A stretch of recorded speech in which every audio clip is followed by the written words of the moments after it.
Peter's Chair by Ezra Jack Keats.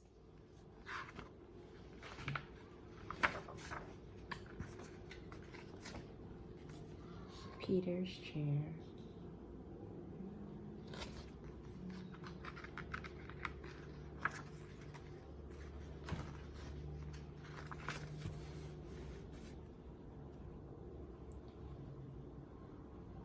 Peter stretched as high as he could.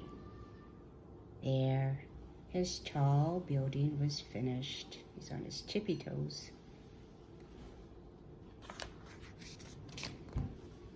Crash!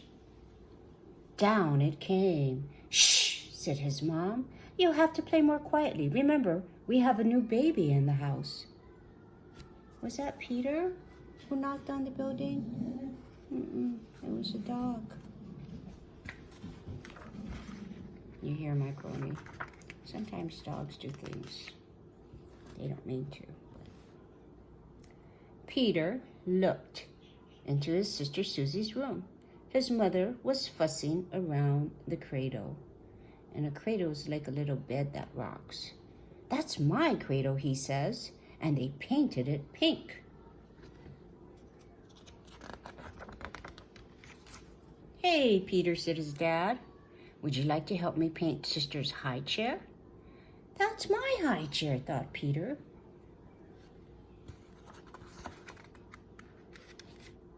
And he saw his crib and muttered, my crib, and it's painted pink too. And then, not far away, stood his old chair. They didn't paint that yet, he shouted. And so he picked it up and he ran to his room.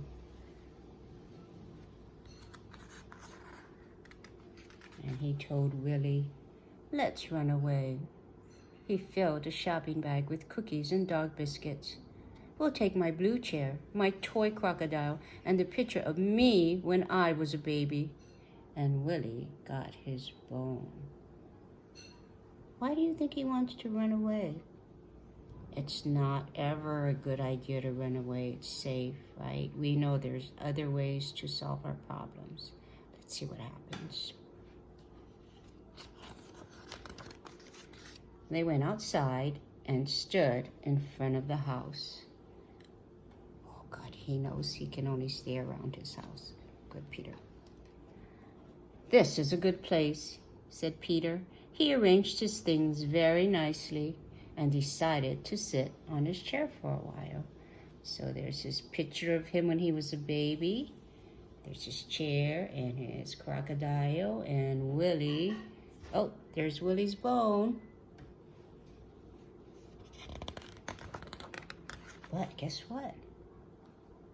He couldn't fit in the chair. He was too big.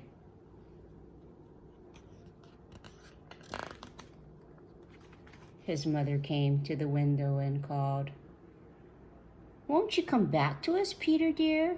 We have something very special for lunch. Peter and Willie made believe they didn't hear. But then Peter got an idea. He ignored his mom. That's not okay either. Soon, his mother saw signs that Peter was home. That rascal is hiding behind the curtain, she said.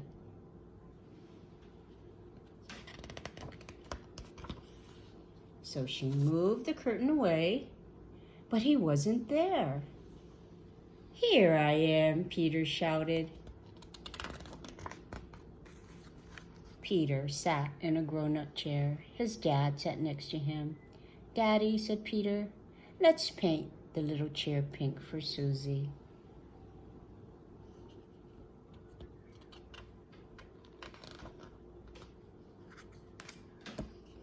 And they did.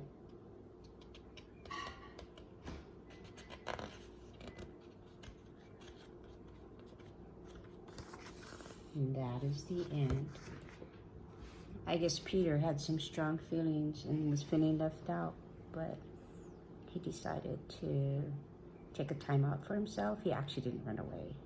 And he ended up feeling better, and he discovered he's grown up, just like all of you are growing up. Good night.